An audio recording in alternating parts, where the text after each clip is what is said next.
Hi, everyone. I'm Jen Leonard, Executive Director of the Future of the Profession Initiative, and I'm pleased to welcome you to Reimagining the Future of Racial Equity in the Profession, the third webinar in the Future of the Profession Initiative spring webinar series on reimagining the future of the legal profession. This spring, we're exploring a variety of topics that highlight change in our modern profession.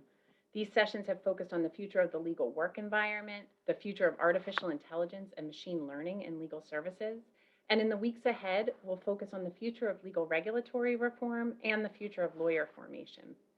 Today, though, we focus on the future of racial equity, a topic that summons the vexing and frustrating efforts to advance a more inclusive culture that harnesses the talent of all attorneys. Our moderator for today has planned a dynamic, engaging, and honest conversation with our expert guest, and I'll introduce her in a moment. One programming note. FPI looks forward to hosting more conversations about racial equity in the profession, including in areas like the judiciary, legal academia, and public interest leadership. For today, though, our conversation will focus primarily on the private sector legal industry, and in particular, the corporate legal services market. We know our audience members occupy very different roles across the profession, so we encourage you to join us for our post-webinar discussion from 4:30 to 5:30 Eastern Standard Time, where you'll have a chance to discuss how today's themes apply in your environment. More about that later, but first, a few housekeeping items. Please share your questions with our panel. We'd love to hear from you, so use the Q&A feature found at the bottom of your window in the ribbon. The Q&A portion of our program will be facilitated today by Penn Law 2L student Nico Alston, beginning at 4 p.m. Since we'll only have 15 minutes for Q&A, Nico will select the most popular audience questions. So please use your controls to upvote any questions you would also like the guest experts to answer. Please keep your questions topical and appropriate. Anyone posting inappropriate content will be removed from the webinar. We'll be announcing CLE codes twice per hour for those seeking CLE. You should write down these codes and enter them on your digital evaluation form once the event is over. The evaluation form is mandatory to receive CLE credit. A link to the evaluation is in the chat. Attendees must attend the post-webinar breakout discussions from 4:30 to 5:30 Eastern Standard Time to receive 2 credits of CLE. And now, here is the first CLE passcode. Are you ready? The passcode is language, LANGUAGE. And now, without further ado, I'll invite our moderator to join the discussion.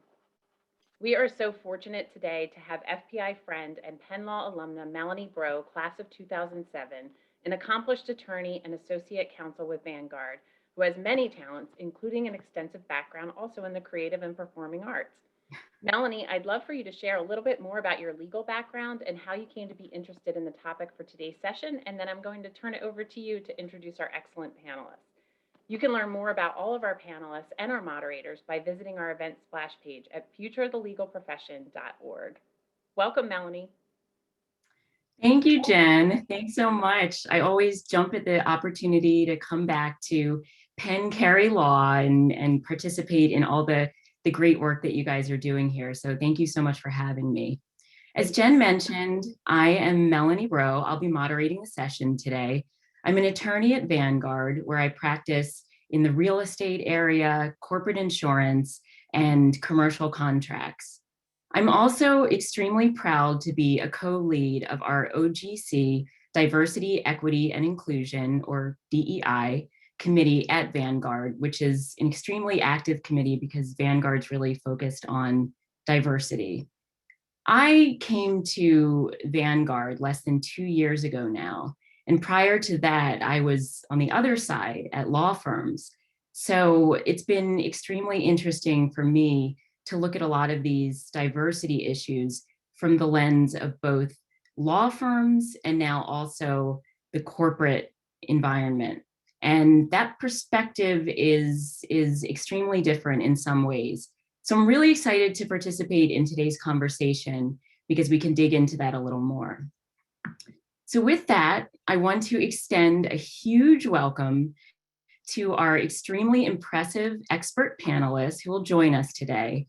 These folks are active and accomplished in the DEI space, and I'm so thrilled to be here to participate in the conversation today. So I want to welcome Rufus Caine, Vivia Chen, Don Prophete, and Stacy. Welcome to all of you. I want to start by asking each of you to introduce yourselves and tell us a little bit about your background, please. We can go in alphabetical order. So Rufus, let's jump in with you. That's good. Thanks so much, Melanie. Rufus Caine here. I'm currently a vice president over at Burford Capital. Burford is the world's largest legal finance firm. We've got an investment portfolio of about $4 billion. We're publicly traded. And the basics of the business, just at a high level, for reference, is we work with companies, we work with law firms to help them tap into the value of their legal assets. So our capital is most frequently put to work to help our counterparties better manage their budget line, generate cash, and reduce their risk. My day-to-day is narrowly focused on originating deals. So lots of conversations with GCs, CFOs, corp dev teams, really across the Fortune 100, Fortune 250. Prior to getting in that particular role, I spent a ton of time over at Axiom Law in a business development capacity there. Axiom is a large new model alternative legal services provider. And I started my career not in new law, but actually in big law as an associate at Wilkie Farr and Gallagher. So that's my background. I'll just note as a Penn Carey law school grad, today's panel is near and dear to me.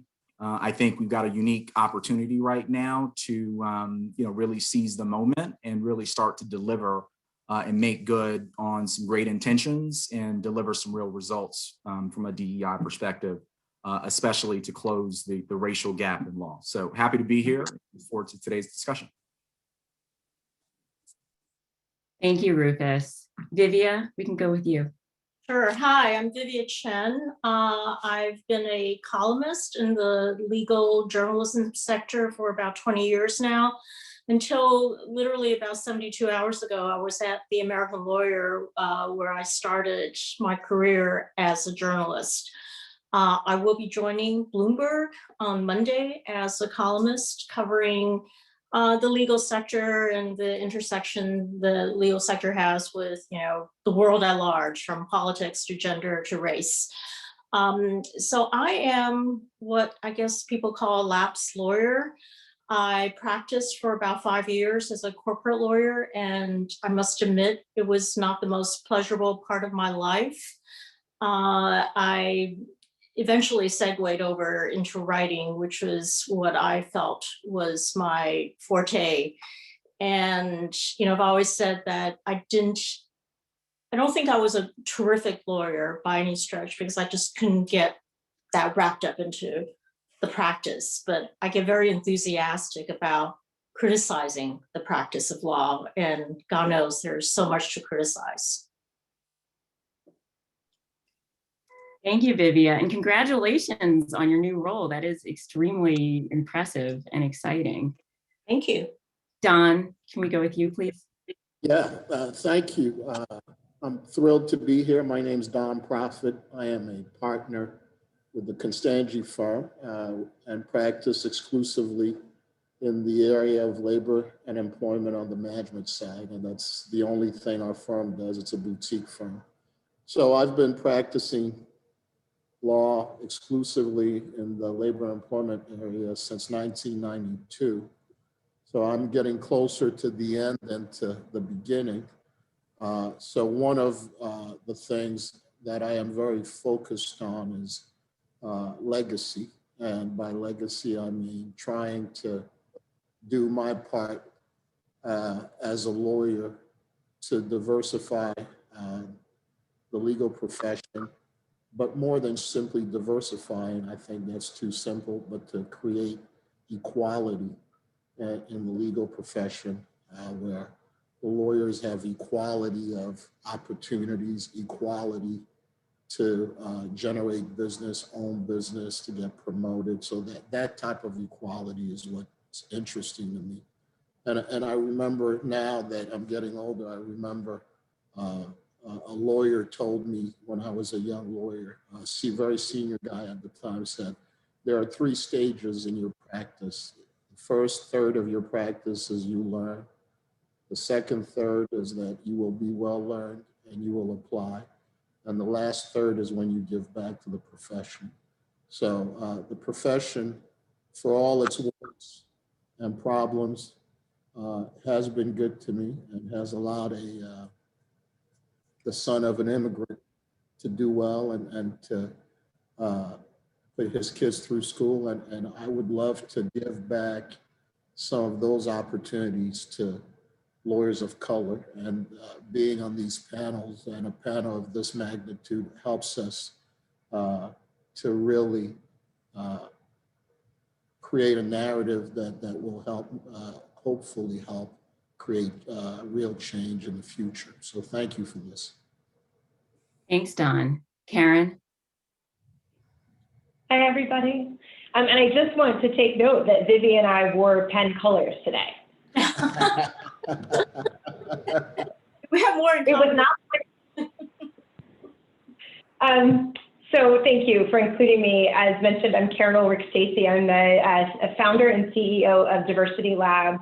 I spent the first 25 years of my career as the head of talent for some of the biggest law firms in the world, Wall Gotshal, Cooley, and most recently Arnold & Porter. At the point when I was leaving Arnold & Porter, I had hired 3,700 lawyers. And at that stage in my career, I realized that there were some inequities, right, in how we hired and how we promoted. And I couldn't see any clear patterns to the inequities, right? We would hire somebody who was amazing from Penn, and they would do remarkably well. We would hire somebody amazing from another top school, and they would do remarkably bad. And that inconsistency not only was across schools or grades or academic credentials as a whole, but those inconsistencies were across race and gender and some of these other things that we're talking about today. So I left the law firm walls and I started a company called Lawyer Metrics. And the thought was we could use science and data and some of these things that we haven't paid that much attention to in law. We like to use our gut to see if we could make better decisions and create a more inclusive and equitable workplace for everyone involved. So I spent 4 years moneyballing lawyers.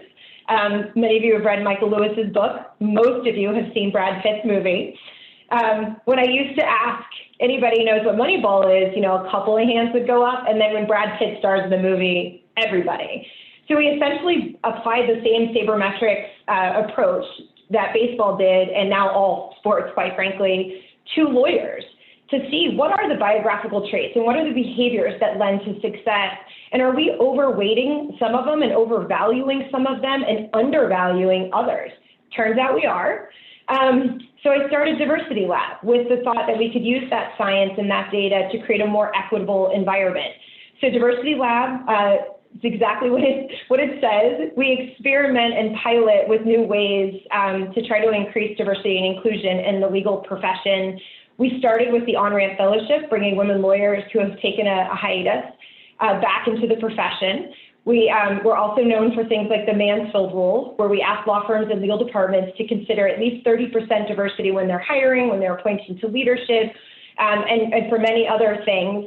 And then also, more recently, we've partnered with 4 law firms who have invested $5 million in the Move the Needle Fund, along with 30 legal departments. And we're showing how the partnership between law firms and legal departments can be so much more powerful than if we're working alone as one law firm or working alone as one legal department.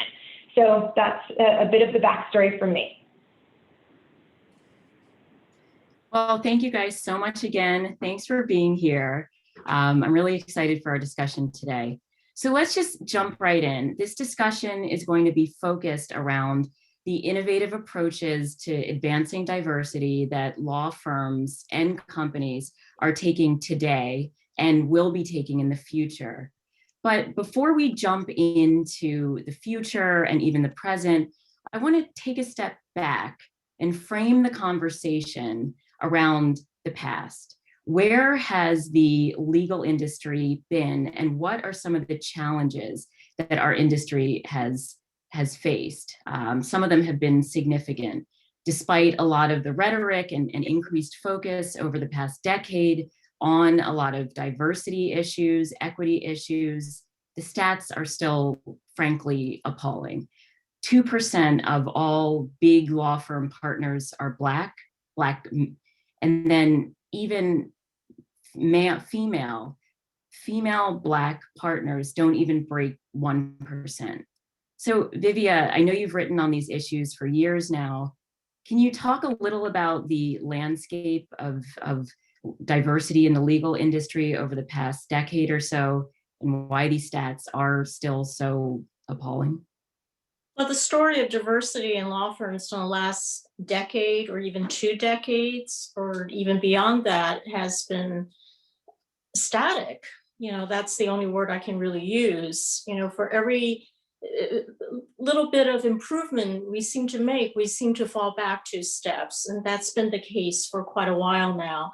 You mentioned all these different groups. Certainly minority lawyers overall have not done well. And women, as you've mentioned, also continue to be underrepresented in big law firms as far as equity partners are concerned. But when you look at Black partners in particular, that's where the story gets truly discouraging, because not only have they not made even tiny steps of improvement, I think the statistics show that they've actually fallen back some. And why is that? Well, I guess that's a question that we're here to explore. And, there are many reasons for it. It's hard to even say where one begins, because right now we're at a point where we think we really are going to make a change, finally. And maybe we are, and I hope we are. But, as somebody who's covered this industry for a long time now, I feel like I've seen this movie before.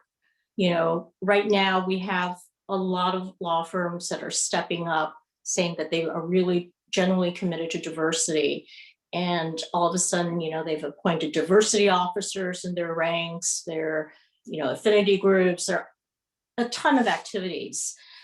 But at the same time, we have to realize that, I've seen variations of this enthusiasm before. I remember in the late 90s, there was something called, I think, the Statement of Principles or some grandiose title like that, in which, hundreds of general counsels of large Fortune 500 companies signed up to say that they will really, really push for diversity with their outside counsel.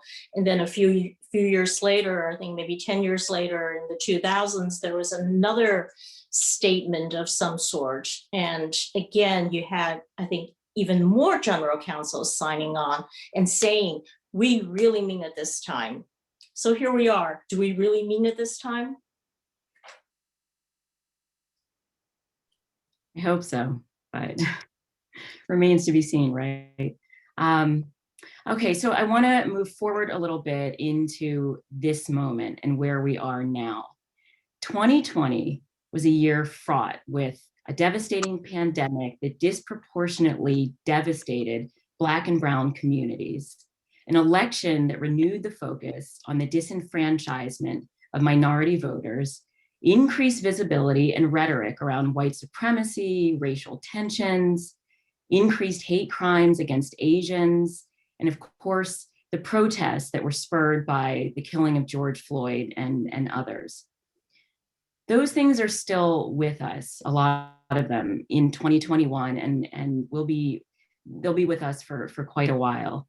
Don, I want to turn to you, because in the context of this post-2020 moment that we're in now, you recently wrote what I thought was a really powerful piece that was an open letter to GCs that was calling for action in the wake of all that has come and in this culmination of these significant events.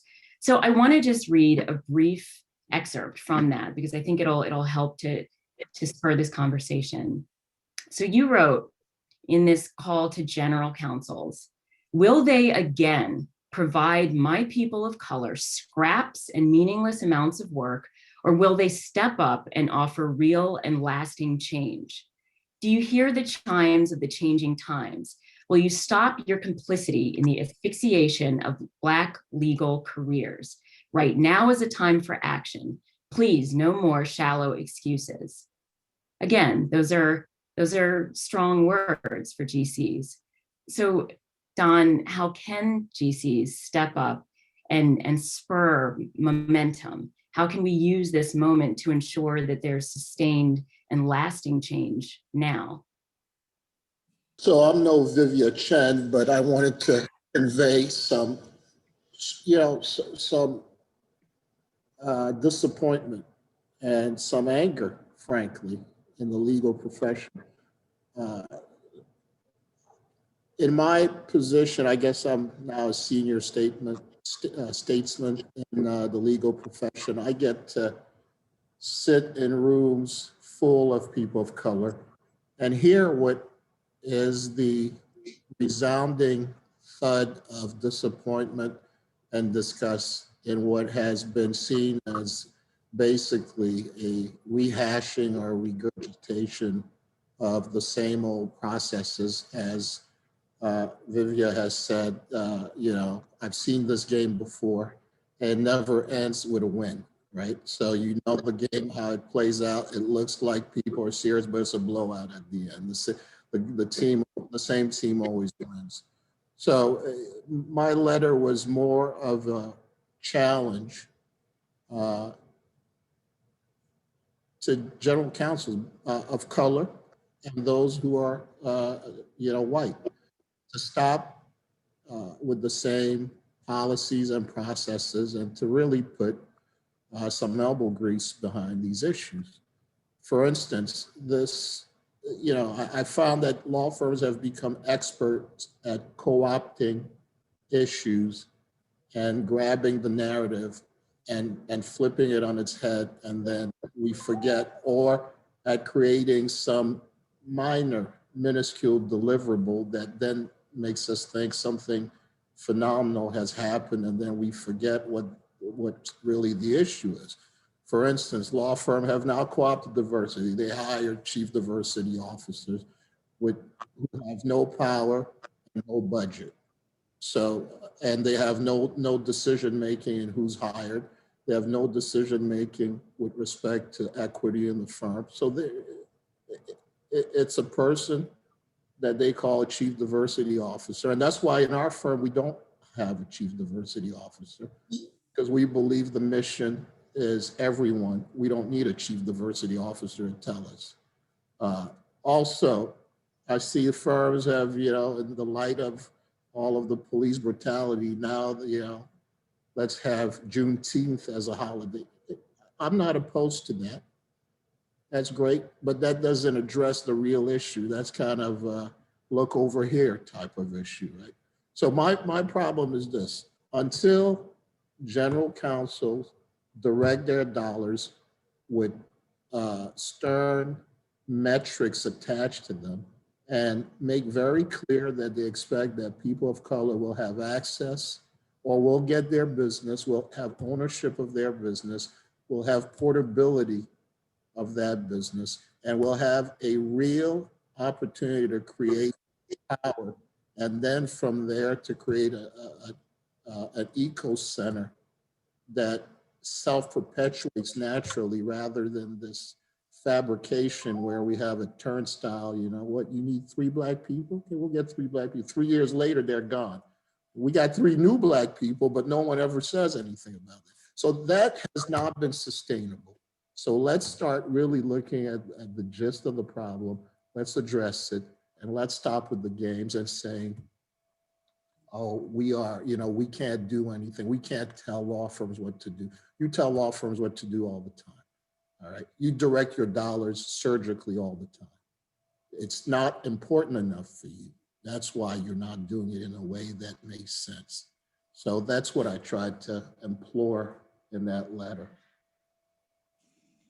I'll just Sure.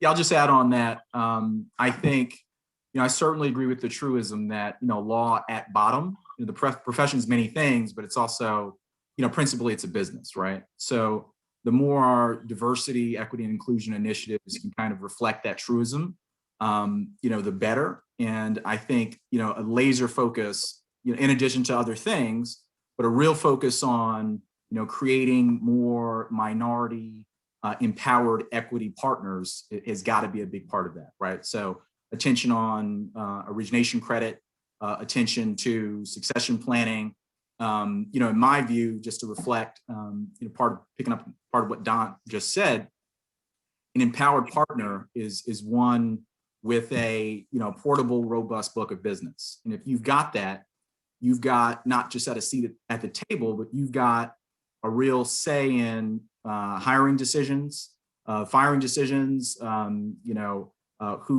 becomes partner and who doesn't. You've got a say in the firm's culture. You've got a meaningful say in the strategic direction of the firm. You've got a say on who works on your matters and who doesn't, right? And who gets exposure to clients to build their own book. And so I think really appreciating those economics are going to be really important. And beyond any particular tactical provision or program or initiative, to make good on any of this is really a matter, in my view. You've got to have some of those intangibles, right? Empathy and commitment. Empathy to really value a perspective that's not your own. Commitment to do the hard thing, right? Share power a little bit. Take a different approach that might be disruptive to the status quo. And if we couple those sorts of values with some of these big, bold ideas that might be new, there's some great ideas dating back to the late 90s, like we discussed. I think we'll start to see some of the change we've been all waiting for. Thanks, Rufus. That's great, because I really was going to zero in on that concept of why is origination credit and ownership of the work so important, as opposed to just having someone come on and work on a matter, but they don't really own it. We're hearing a lot about this idea of legal sharecropping, meaning that attorneys, attorneys of color may work on a matter as a sharecropper might work the land, but they don't really own it. And so I think you spoke really nicely to that. So thank you. Caren, I want to ask you, who in your view is more responsible for driving change, clients or the firms, and why? So they're equally responsible for driving change, right? And this goes to what Don and Rufus just said, right? So the law firm's responsibility has to be that when they're promoting their associates or their counsel to partner, if they say they care about diversity and there's not one Black or brown person that's promoted to equity partner, I call bullshit on that. You don't care about diversity, equity, and inclusion. The same thing is true on the legal department side, right? If you say you care about diversity and inclusion, but you're not making sure that diverse individuals not only get a chance to do your work, lead your work, and get credit on that work, then again, like Don said, you put your money where your mouth is. And Don, I just want to add to your point about diversity directors. So I feel similarly to you that you don't necessarily need a diversity director, right, whose responsibility it is to drive inclusion in the firm, because it should be everybody's responsibility. But if you do have one and you see the need for that, just make sure they have a seat at the table in the same way that your CFO does, that your CMO does, right? Because we measure what we care about. And if you care about your marketing dollars, you measure them. If you care about your profitability, you measure it. So if we care about diversity, our diversity leaders should have the ability to put that accountability on promotions, on hiring, on origination credit, and all of those things we've been talking about. The thing about responsibility, though, is everyone should share equally in responsibility, but, and this is Vivia's point, where does the influence come? It's from the client, right? Because even if the managing partner cares about diversity, you have a whole set of owners somewhere in the middle, some of whom care deeply about diversity and inclusion, some of which may not necessarily care about doing something active. They don't necessarily take away from it, but maybe they're not doing anything active. You may have a group of 300 of those individuals. And what's going to motivate them if diversity and inclusion is just not part of their makeup? It's likely the client. It's likely who's putting money in or taking money out of their pocket. So my answer is everyone should share equally, or we're not going to move the needle. But in terms of the influence, it comes from those clients, more so than, quite frankly, anyone. No, I tend to absolutely agree with that, because I think, when we talk about prioritizing diversity on the firm side, that's really, first of all, I'm not sure it's a priority, okay? I know everybody, if you talk to a managing partner, you ask the managing partner about diversity, he or she will say, of course, diversity is important. But I can tell you, I have a lot of conversations with managing partners, and unless I bring up the subject of diversity, that is almost never mentioned as one of the top priorities, because the top priority is always business. How do you get it? How do you keep it? How do you develop it? How do you grow it? It's really about the bottom line. And I think there's this, I hate to say romanticized vision of things, but I think there's a little bit of romanticism in there about like, oh, diversity is the right thing to do. And we've all come to this juncture where we feel like it has to be embraced, that it's good for business, it's good for morale, it's good for everything under the sun. Well, I believe that. And probably those of you on this panel believe that, but I can tell you a lot of people don't really believe that. It's either not on their radar, or they just really look very cynically at diversity. It's just something that's, go off and, run off and do that thing. It's like go off and do some wonderful pro bono. It's just not something that's really value added to law firms. And let me add to what Vivia and Caren, I love Caren. I mean, she gets me riled up. Her energy is just amazing. I just love you, Caren. But here's the deal. The ridiculousness of this whole process can be encapsulated in this. We expect law firms to self-regulate. What business, what anything do you know self-regulates and does a good job? Nothing. You can't point to a single institution, entity, political process, whatever. If, like you said, Caren, if there are no metrics, if there are no sticks, there will be no change. What corporations have told us is, well, it's up to law firms they'll figure it out. It's the right thing to do. But that's not the way law firms think. Law firms are a business. They think about profit and money, and they think about power. And power means ownership of the process, ownership of the business, ownership of the logistics, right? And then if you're asking that same person that owns 100% of the pie to go ahead and self-regulate and start cutting the pie up in a way that it's going to be fair. You're going to be better for it if you do that. It makes no sense, and it will not work. And that's why it's never worked. And that's why corporations know that. Law firms know that. Law firms understand you have to just embrace the narrative, whether you make any differences or not. Say the right words, the key words, hire a couple people here, and then appear like you're engaged in the process. But in reality, you haven't made any moves. Some of the smartest people I know are lawyers, and yet they can't figure out a way to make a process cleaner, more fair, more consistent. So I'm going to go with Caren and call bullshit on that as well. So. Okay, fair enough. Thank you. Following up with that and sticking with the theme of clients and what clients can do on the client side, let's jump right into some specific initiatives that are ongoing right now. I want to talk about the Code Directive and use that as an example. This was a big, splashy, high-profile initiative. Essentially, Bradley Gayton, Coke's current GC, recently implemented a directive to Coke's legal team with some pretty draconian consequences for Coke's outside counsel if they fail to meet certain diversity metrics that Coke sets forth. So some of those consequences include a non-refundable 30% discount on that outside counsel's legal fees if that outside counsel fails to meet the metrics for, I think it's 2 quarters. Also, they can potentially fire the firm. Coke can potentially fire the firm if the firm continues to fail to meet the certain metrics that Coke sets forth. And it goes into more detail.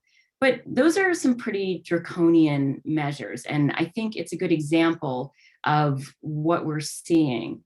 So Caren, I know that you helped to develop this initiative.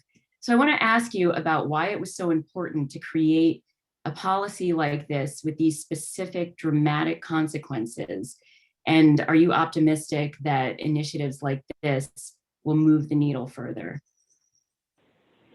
Yeah, so let me start by saying Bradley Dayton is the visionary on this. And the role that we played was to tell him everything that every other general counsel has done poorly and incorrectly as it relates to outside counsel guidelines. Because if you don't do what you just said, right, which is have a reward and a stick, you need both, right? We haven't seen it work, right? If you just reward, that doesn't seem to be enough. If you just take away, it doesn't seem to be enough. You have to kind of have both working towards the end.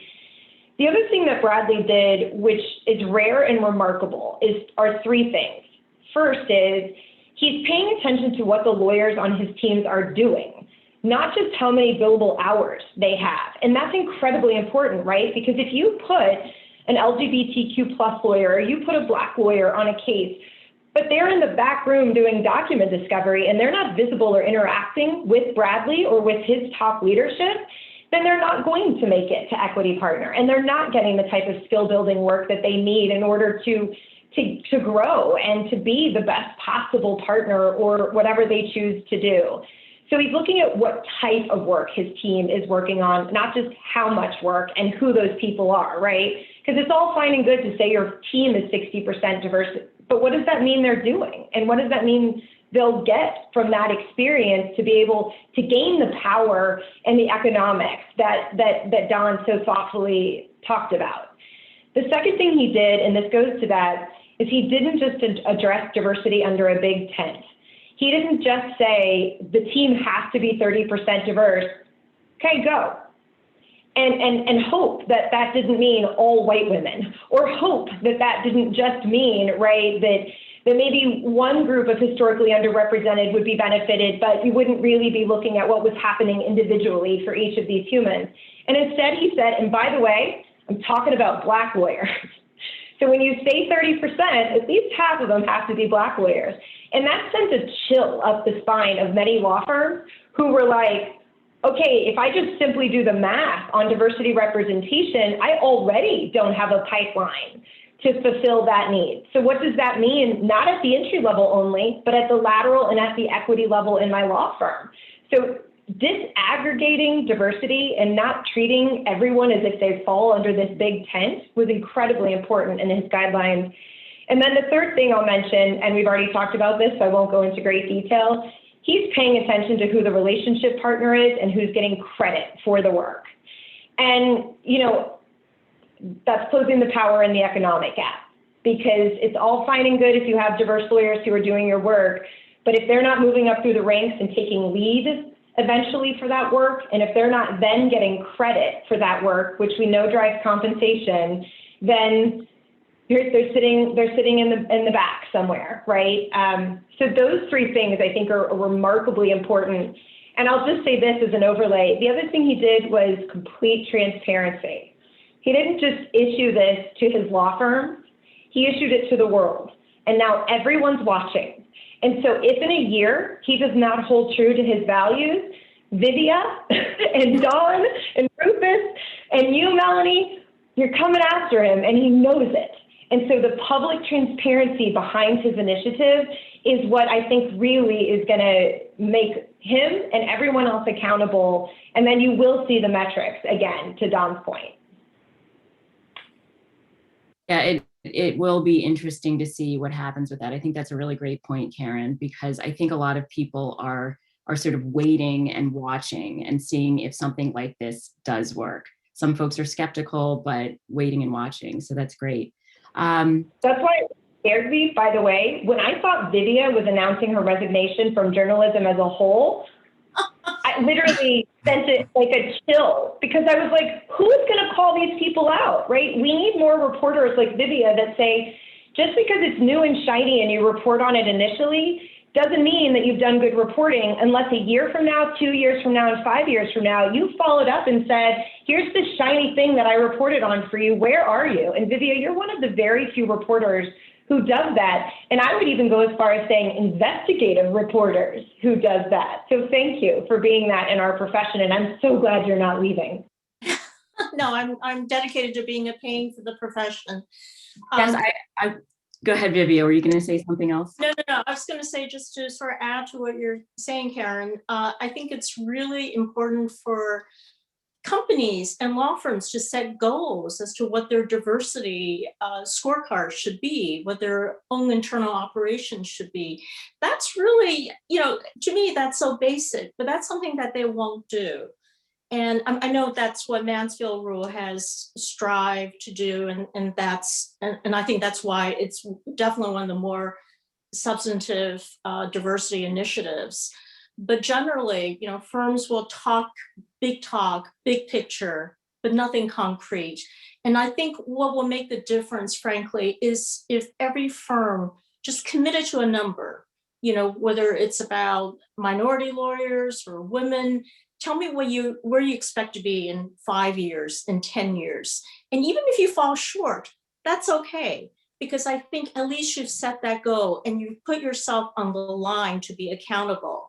And that is really what's lacking, is that nobody really wants to be truly held accountable. In the past, I made a very, I guess, controversial suggestion. But I kind of meant it, which is that, we've tried everything. Damn it, just try to, how about setting up some quotas? I mean, I know that, sends shivers up the spines of corporate America because, quota is like a dirty word here. But it's not in Europe. We've seen quotas work as far as the board composition is concerned for their corporations. And despite, a lot of the initial apprehension, I think the verdict so far is that, they've made some grounds as a result of it. I don't think this country is ready for that, but that's just something I think, we shouldn't just dismiss automatically as a terrible radical idea. I just wanted to add, I think this is a really good, topic. There's always a lot of attention on, the role of client as buyer and how they, hold a set of economic incentives over law firms. And look, I'm a big believer in law firm platitudes about diversity. They get real when they either make you money or cost you money. A related question I think is worth digging into is essentially what motivates companies to really step into this kind of accountability agent role. And I've been thinking a lot about that, kind of moving kind of up the causal food chain a little bit and digging into that client question. And for me, it really goes back to the convergence of a couple factors. One, I think leadership here makes a big difference. Diverse boards of directors, diverse general counsels. I think having that sort of diverse leadership and letting that diverse leadership set some bold, aggressive goals is kind of what you need, right? To hold some of your law firm relationships to account. So I think leadership matters. Secondly, I think employees matters here within clients. Really letting senior management know that DEI has to be more than just a nice set of nice sounding statements, but some real tangible results internally and holding management kind of accountable for helping to make that real. And the last thing I just want to underscore quickly is that companies themselves, right, are subject to a set of economic incentives. Here, from a company perspective, what makes the difference are, shareholders, it's investors, it's their customers, right? And those market participants spending their dollars with companies that reflect their values tend to kind of quicken the mind and tend to make these kind of goals kind of real and tangible priorities. So I think we kind of always have to think about, the interrelationships and the linkages and economic incentives when we're tackling these issues to kind of deliver a real change. What I've seen matters too, as far as the client composition is concerned, is the type of client. The clients that have really taken the diversity initiatives much more seriously are clients which cater to the general public.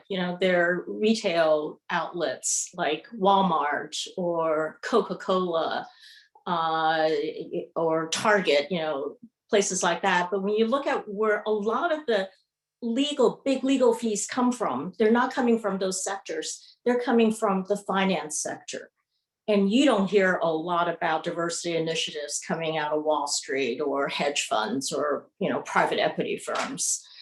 And that's something that's seldom discussed, because that is, we're talking about economic might. That's where the economic might is. And Vivia, that also may be why you see, look at all the recent press we've had on the lack of diversity in private equity and in M&A, right? So if the clients on that side are not calling for greater diversity on the lawyer side, clearly those two things are intertwined potentially. That's great, thank you. Sticking with the specific initiatives and policies, what are you guys seeing in terms of what other firms, what other companies are doing besides this Coke initiative? Vivia, I don't know if you want to start, or anyone, feel free to jump in if you have examples or anything that is particularly interesting. I'm not sure I'm seeing anything that new under the sun. I mentioned the Mansfield rule, which I think does have an impact, and certainly what Coke is trying to do, I hope will have an impact as well. But I guess the question is how many will follow? I don't know. As far as firm initiatives are concerned, I feel like they really don't, they're not terribly creative. They're not going to really stick their head out and do something wild unless they're pushed to do so by their client or, for some reason, which I just haven't seen. I think what happens is that there's always new initiatives, but it's really the same initiatives under different titles.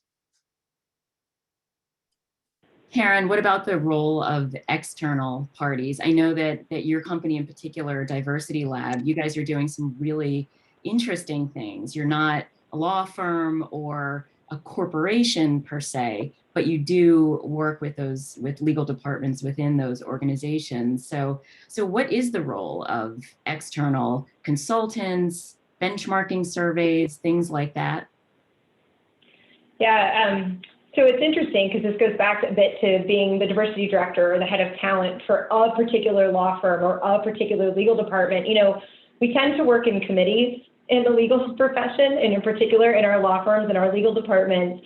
And one of the biggest issues I had was every time we had a new idea to break a current system or make better a system to create more equity in hiring or in promotions, it would be death by committee, right? The lawyers, because they're so great at issue spotting, would just chop it up until it became nothing new again, right? And then they thought they were saying something really bold and amazing, and then they'd call Vivia and say, don't you want to say what we're doing? And Vivia would be like, no, because it's silly and you killed it. But I think what we are seeing, and the benefit I think that we've had at Diversity Lab, and everyone asked like how we got started with On-Ramp Fellowship, because there are a lot of women who leave the profession to raise children or go manage elder care issues or a number of other things, and we're starting to see more men do that too. But in trying to get back, a lot of times they hit a brick wall. No matter how successful they were the 10 years prior, they have trouble getting back in because they have a gap in their resume. And anytime I was inside a law firm and I would say, look at this amazing woman of color, she has a 10-year gap, don't we want to interview her? They'd say, well, we really care about diversity, but I don't know about that gap. How do we know she left of her own volition? How do we know she'll hit the ground running? So it never worked. But then when we started the on-ramp fellowship, and I went to Cooley and Hogan Lovells and Baker Botts and Sidley, and I said, Sidley, you can do it, or I'll ask Jenner and Block.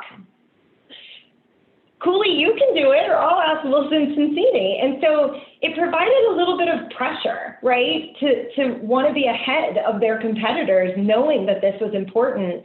And I think that's what we're seeing in the marketplace is pressure among the competitors within the law firms, and pressure finally in an accountable way from the legal departments that aren't just signatures on a pledge. And Vivia, to your point, and maybe we haven't done a very good job of communicating this, but the four move the needle firms very specifically publicly have announced their diversity goals, right? So Ulrich said, we want these 40 teams to be at least 55% diverse from entry level to who owns the matter, and those people should be getting credit. Evershed Sutherland said, we want X percentage in our equity partnership of attorneys of color, of women, of LGBTQ+, and lawyers lawyers with disabilities. So between Evershed and Nixon Peabody, Ulrich, and Stoll Reeves, they've made big, open, public statements with aggressive diversity goals, and they said, we're gonna meet these in 5 years. And they'll tell you the same thing you said. There's a high percentage chance they may not meet their goals, but they were more willing to be public and to do something big and bold and accountable than they were worried about failing publicly. And I think that's what we need to see, is everyone take that bold leap to be willing to fail publicly, and then to talk about that and say, this is what we're going to do different and better, and gosh, don't do this because we did it. Why should you have to recreate the wheel?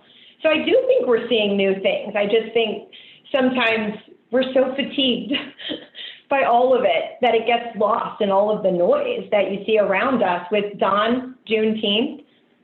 I agree that that's wonderful, but it's noise when we're talking about the fact that there's not equity in our systems, right? There's plenty of programs. There's plenty of ways to honor and to train and to raise awareness, but we have to fix our systems that have inequities in them. At the same time, we're doing Juneteenth programming. Okay, I got passionate, sorry. No, that's great. That's great. That's why I asked you that question. That's great.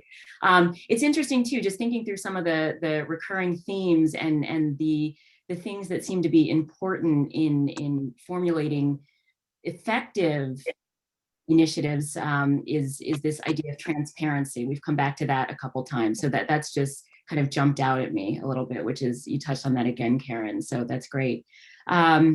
So we've looked at the past, we've looked at where we are now, we've looked at what companies and firms are doing now. I want to just look forward and look into the future, because so much of this work is really not just about lawyers today, not just about all of us sitting here and the industry as it stands today, but it's really the direct impact that this work has on future generations. It will impact the world and how inclusive that world will be for future generations. So I know on a personal note, my mother is a president of an HBCU, and we've had a lot of intensive conversations lately, and she's really opened my eyes to some of the things that companies are doing, mostly outside of the legal industry, around partnering with universities, colleges, high schools, even K through 8 schools in some instances, and partnering meaning not just giving money, charity, writing a check, but really getting in there and saying, what do you need to ensure that this next generation will have the tools that they need and will be in a position to succeed, especially communities that don't have access and don't have a lot of exposure to professions like the legal profession. So I'll just open this up to the group. Are you guys seeing a lot of focus on the talent pipeline and on developing that next generation? Are you seeing any focus on that, like a lot of companies outside of the legal profession are? I am not. Look, here's the reality. I'm very cynical about law firms. I'm very cynical about the entire place that we are. I mean, you know, it's been 30 years since I've been practicing law and we're regressing. I think there's an intentionality to that. I don't think law firms feel that they have a broken model. I think they like their model. I think they want to appear responsive to their clients, companies, but at the end of the day, this is not something that they want to invest money, time, lucre, whatever, sweat equity to, right? It's easier to regurgitate these same letters saying how we love diversity and this time we really mean it, but no one until Vivia or people like in this group have ever called them. So what happened the last 3 times? Do we have to establish a commission to go back the 4 letters, but before that to figure out why that never worked out? I mean, we know why it never worked out because we say what's convenient at the time. And I don't think that there's ever really been an effort to address the real issues. And given the political climate that we're in now, I don't envision that there's going to be much more of an effort than some like the Coca-Cola GC working with Caren, coming up with something that has some bite to it. But we can do more. We should be doing more. Corporations must drive this bus. Okay, they can't sit on the same excuses that I've heard over the last 30 years. Well, this firm is a legacy firm. We've been with them for 30 years, so we can never really reprimand them. Or we can't tell our lawyers what to do internally, or the law firms have their own systems, so we don't want to be interlopers. Or, general counsel saying, well, I don't want to tell my people who to use. But okay, well, we're still in the same system. Very good. Let's move on and let's stop waiting for Godot. Well, Don, I have 2 goals now. I want to make this profession more inclusive and equitable, and I want to bring you back from cynicism to optimism. So that's it. Those are my goals now before I die. Those 2 things. Oh, and I'm trying to raise a 12-year-old and a husband, but those fit somewhere in the middle. I will say, Melanie, on your pipeline question, just really quickly. Go ahead, Don, sorry. No, I said, thank you for that. I love your goals. Bring me back, please. On the pipeline, really quickly, I think there's 2 companies worth mentioning on that front that have just really been working on that issue of late, but really thoughtfully. VMware, for instance, partnered with Southern University in Baton Rouge. And, not only are they giving money and time, but they're making sure those students get jobs. Because one of the unfortunate pieces of this puzzle, right, is everybody floods to the T14 and fishes from the same pond every year. But we have amazing students who are coming from these HBCUs and other law schools and other schools, right, who don't get that same opportunity. And if you don't get on the train, it's really, at the beginning, it's really hard to get on the train in the middle for these big corporations and these big law firms. So VMware partnered with Southern, and those students are helping them get jobs in law firms and in legal departments. And Intel just partnered with North Carolina Central University as well and is doing something very similar. So many of these companies are starting to focus on HBCUs and others in a way I don't think they have been previously, at least that I haven't seen. That's great. That's great. Some optimism. So that's good. Okay, we only have a couple minutes. So just really, really quickly, again, I'll open this to the group and maybe if just one person can weigh in. Just to wrap up, where do you see initiatives going in general? We've talked specifically about certain initiatives. Do you think that firms and especially on the client side, companies in particular, are going more toward these measures with these dramatic consequences, more stick than carrot, meaning more consequence than incentive? Just quickly, anyone?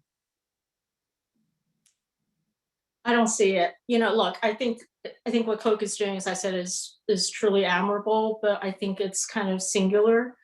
I just don't see this massive kind of pressure that clients are willing to put on firms, nor do I see clients really playing watchdog on their law firms. As Don was saying, things aren't changing very much. And to me, one, reason they're not changing very much is that everybody's still making money. People are doing okay, even during this pandemic, when we're hearing how firms are supposed to be under, so much pressure and are scrambling for business. Well, you know what? The numbers are in. And while those firms did fine. And just as long as firms are doing fine and their clients are doing fine, I think the incentive to change is going to be very small. I mean, we will see some change. And I think there are people out there who truly mean it and are working towards it. But are we going to see this dramatic change over the next few years? No. Okay, well put. Sounds like there is a lot of work still to be done, although some improvement has been taken. So we are at 4:01. So I want to thank the panelists. Thank you so much for joining us today. This was really great, a great conversation. Thank you so much. And I want to introduce our student facilitator, Nico Alston, who is going to lead the audience questions. So thank you so much again, guys, and take it away, Nico. Thank you for the introduction, Melanie. We have some great questions from the audience, but before we dive in, I'm going to share the second CLE passcode with everybody. The second CLE passcode is airplane. The second CLE passcode, again, is airplane. So the first question I have from the audience, it seems like it was directed to Don, but Vivia, I'm going to go to you if that's okay with this one. Okay. As Don brought up an interesting point, their firm does not have a chief diversity officer because diversity is everybody's responsibility. What are the firms doing to create accountability and, relatedly, culture change at their firms? What role do leaders play? What role do leaders play? You're talking about not so much diversity officer, I guess is what you're saying. I think what's really important is that people, so often when I'm invited to events that promote some kind of diversity initiative, what I find is that the room is all full of women and lawyers of color. I don't really see leadership there. I think what's going to change is if you actually have members of the management committee or the executive committee actually play an active role in fashioning diversity initiatives. And that's something that I'm beginning to see a little bit more, which is heartening, but that is a very gradual evolution. And maybe things will change with generation change, because I think, when I talk to my daughters, their expectations for what the workplace should look like is very different from what I had. I didn't expect to see women or minorities in top positions. I knew that when I went into law, I was kind of like a bit of a pioneer. I guess I'm really dating myself, but now, the expectations are different. And so I think by the time my daughters might be up for, partner, not that they're going to law, but by the time they're in their mid-30s or maybe early 40s, maybe the complexion of law firms will change by then. Just to add on that, I think it's such a good point. It's a totally different situation where you've got members of the executive committee or management committee that kind of get this issue, right? And want to lead from the front on it. It's the difference between asking, hat in hand for change and being in a position to really create the change you want to see in the world. Here, I think it goes back, like we said earlier, to those, frequently the folks that are on those committees are contributing pretty materially to the bottom line of the firm. And so having a robust portable book of business and creating more minority attorneys that do is like a key part of this entire kind of chain that I think we'll need to see to kind of deliver some increasing results. And can I just piggyback on what Rufus said? Because I think there was like 18 different really good points, but one point I wanted to highlight is you had mentioned, if you don't have a diversity director, you still have a management committee, right? And why is it one of those management committee members' responsibility to bring to the table accountability around diversity metrics, right? So if your management is talking about how profitable you are every month and the progress you're making on profitability, why aren't they talking about diversity and inclusion in the same way? And why can't the accountability sit at the management committee or executive committee level, just like it sits at the board level in a company? So I thought that was a really thoughtful point, Rufus. Vivia, you made a point in your answer that brings us to our next question, because in the chat, we've been receiving a lot of questions from the audience about how to relieve diverse attorneys from shouldering the burden of solving these problems all on their own. And the questions kind of get to the point of what role should white lawyers be playing, and what can non-minority law students be thinking about with respect to their roles as they're preparing to enter the legal profession. I always felt that, we talk a lot about mentorships and sponsorship and all that, right? And that is certainly critical to one's development as a lawyer, especially in a big law firm. I always thought it's great to have women and minorities as your role models, but to me, I think a lot of times your best mentor and sponsor will be a white male, because that's usually who has the power. But not only that, but that person can sort of carve out roads that somebody who looks like you might not be able to do. There's this assumption that if somebody's taking you on because you look like them, that there might be some kind of favoritism involved. Whereas you have a, white male just, rooting for you. I mean, that's the best thing that could happen, I think. And frankly, a lot of people I know who've been successful have had a white male behind them.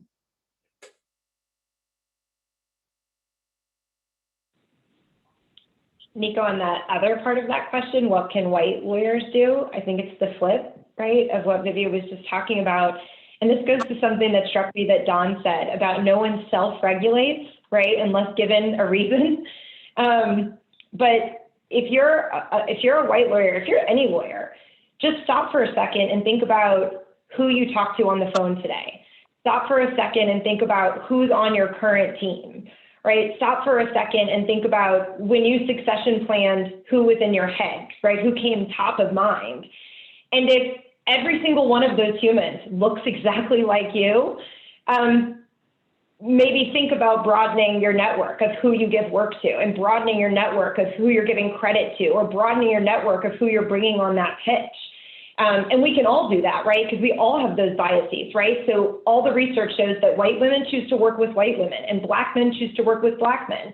And so every single one of us has to kind of break out of our own network or organic network to do that. But it's predominantly happening for white men if, as Vivia has said, they're sitting at the top and they hold a lot of the control and power. They should be asking themselves that question.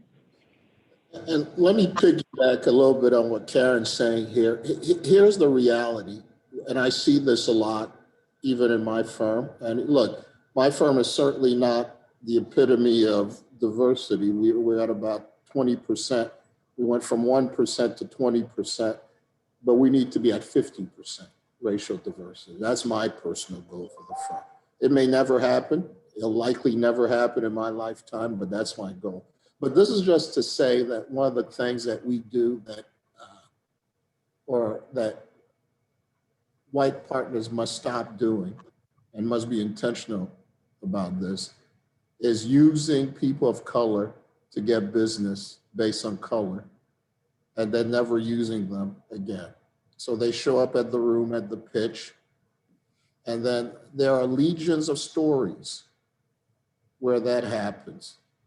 Right? And then they're pimping them, in other words. So to the clients, making it appear as if they have this great diversity and have no intention of using them. And in fact, do not. And it happens more often than not.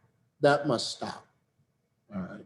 If we're good enough to be pimped in front of the client, we're good enough to work on the file. All right. So this is very simple in my mind. And one thing that Caren said that's important to me, I'm going to digress a little bit, but just bear with me, please.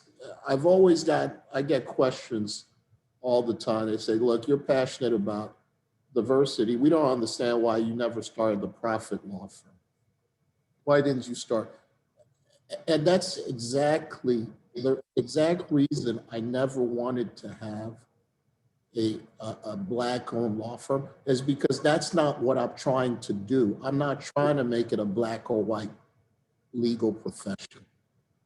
I'm trying to make it an inclusive profession where Black people, Asians, Latinos, and all that have a place to succeed, just like non-minorities. I want the law firms to look like a walk on Central Park during the summer, right? That's what I want. And that's why I never pursued, because it goes against my true belief about this. My belief is that the system must be inclusive for us, not that we must create a whole new lineage of lawyers separate and apart from the system. I have one final question to close this out, and this actually isn't from the audience, it's from myself. I'm sure you're all familiar with the quote, diversity is being invited to the party, inclusion is being asked to dance. So my question is, how can minority associates make sure that they're not just invited to the party, but make sure that they're being asked to dance? Don, like you said, getting the opportunities that lead to being partner or get to work on big deals. How can we take ownership of our careers and make sure that we're receiving the opportunities we're supposed to be? So that's, you just answered the question in the way you posed it. So that was a brilliant question. That's self-answered. So here's the deal. And I say this to every young lawyer and also my partners. Every person must be responsible for managing their career. All right. You cannot go into a law firm and think that people will care about you, especially as a person of color. You're already, it's not that they don't care about you, you're underrepresented, and you have to destroy glass barriers anyway, right? So you can't go in a law firm and just sit in your office and think that people will come find you, or that there's going to be a fairy godmother that's going to bless you with a mentor that's going to go ahead and take you on the great broom of success, because that's not going to happen. Everybody's responsible for their own success. So when you go to a law firm, you have to understand what are the rules. You have to go and sit down with people and develop relationship with whether the managing partner or the head of your group. And you have to communicate constantly about your goals, what you want to do, how can you improve, what are they looking for? And you have to continuously be your own promoter without being a jackass about it, right? And without being in the situation or in the mind frame that you think you're competing with anybody else. You're not competing with anyone else, all right? You're creating your own tableau, if you will. You're creating your own painting. You know, Van Gogh didn't compete with anybody else when he was in front of his tableau and painting. He was painting the greatest work he could. You have to paint the greatest work you can for Nico. And that requires that you take control of managing what they see, what you want, what the expectations are, what assignments you get. If you're not getting the assignments, you need to go and say, look, what does it take for me to get on these assignments? If you know there's a guy who's a baller, all right, and who's the one who he's the kingmaker, then you need to go to him and say, so how do I get an assignment on your team? You have to consistently do that and build your own reservoir of goodwill, because they will not give it to you. You have to take it. I could just add on to that. I think it's really important for young attorneys to think broadly about their career, right? It very well may not start and end at a law, right? It very well may, but I remember, back in my associate days at Wilkie, I didn't really see much beyond law firm life. I knew you had a couple options, potentially as a senior associate pivoting into the in-house world, but that was it. In today's market, there is a broad, entire industry called new law. And that's, those companies that provide products and services that are, there's a legal nexus to it, but you're not wearing a traditional law firm hat or in-house counsel hat, So I think there's options for smart, sharp people in, the legal finance world, in alternative legal services providers, legal tech companies, really fulfilling, interesting jobs, good comp. The world's your oyster, and to kind of really appreciate that. I think, law is a tough profession for anybody. I don't care who you are, whether you're man, woman, member of minority group, disabled, whoever you are, it's a tough, tough profession. Remember that. So I think from day one, you really have to, if you want to take your career, you start thinking in terms of being a business developer, because that is the only thing that's going to keep you alive and keep you independent. If you want to have mobility, you really have to start thinking in terms of developing relationships, developing relationships with the clients that you're given to work with, and developing relationships outside of the firm. It's really comes down to developing relationships. The best lawyers, or not the best, the most successful lawyers I know are not necessarily the best lawyers, but they are really good at developing relationships. So Vivia may fall out of her chair when I say this, but I have nothing to add what those three just said. Thank you so much all for your thoughts and advice. I really appreciate it. Unfortunately, we're running out of time, or we ran out of time. So I'm going to kick it back to Jen, who will close this out. Thank you so much, Nico, and thank you, Melanie, for moderating such a lively and interesting conversation. We're so grateful to all of our panelists for sharing their valuable time with us today, helping us answer maybe a question or two, but most importantly, generating other questions we all need to grapple with in the years ahead. We'd love to have all of you back for more discussions on these topics. In the meantime, we want to thank Naoshi Giles from our conferences and events team, Dalila Lewis from the Future of the Profession Initiative, and our partners in ITS for bringing this conversation to life. We hope you'll help us improve our programming by sharing your feedback in the survey linked in the chat.